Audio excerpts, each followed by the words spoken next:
గత 5 సంవత్సరాలుగా మన పైన దొంగ కేసులు పెట్టారు, అడ్డగోలుగా మన ఇబ్బంది పెట్టారు. అంతెందుకు నా పైన 22 కేసులు ఉన్నాయి, ఎస్సీ ఎస్టీ కేసు ఉంది, అటెంప్ట్ టు మర్డర్ కేసు ఉంది.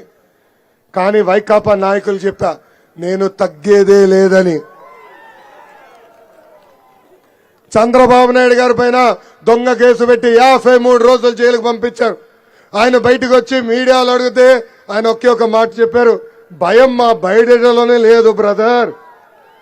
ఏం తప్పు చేయని వ్యక్తులం ఈరోజు దొంగ కేసులు పెట్టి మీరు లోపల పంపిస్తే మేము భయపడాం. నేను ఈ సభాముఖంగా కార్యకర్తలందరికీ చెప్తున్నా, కేవలం తెలుగుదేశం పార్టీ కార్యకర్తలకే కాదు, జన సైనికులు కూడా నేను హామీ ఇస్తున్నా.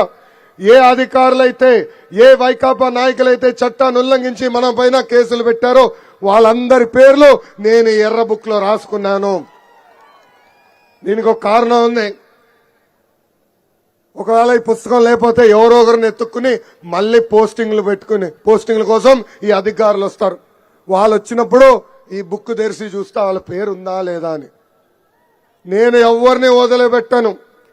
రేపు అధికారంలోకి వచ్చిన తర్వాత జ్యుడిషియల్ ఎంక్వైరీ చేస్తాం, సర్వీస్ నుంచి డిస్మిస్ చేయించి జైలుకు కూడా పంపించే బాధ్యత నేను తీసుకుంటానని ఈ సభాముఖంగా కార్యకర్తలు నేను హామీ ఇస్తున్నా.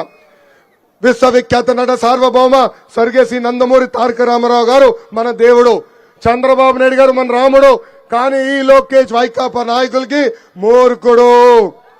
వడ్డీతో కాదు కదా, చక్కెర వడ్డీతో ప్రతిదీ చెల్లించే బాధ్యత నేను తీసుకుంటానని కార్యకర్తలందరికీ నేను హామీ ఇస్తున్నా.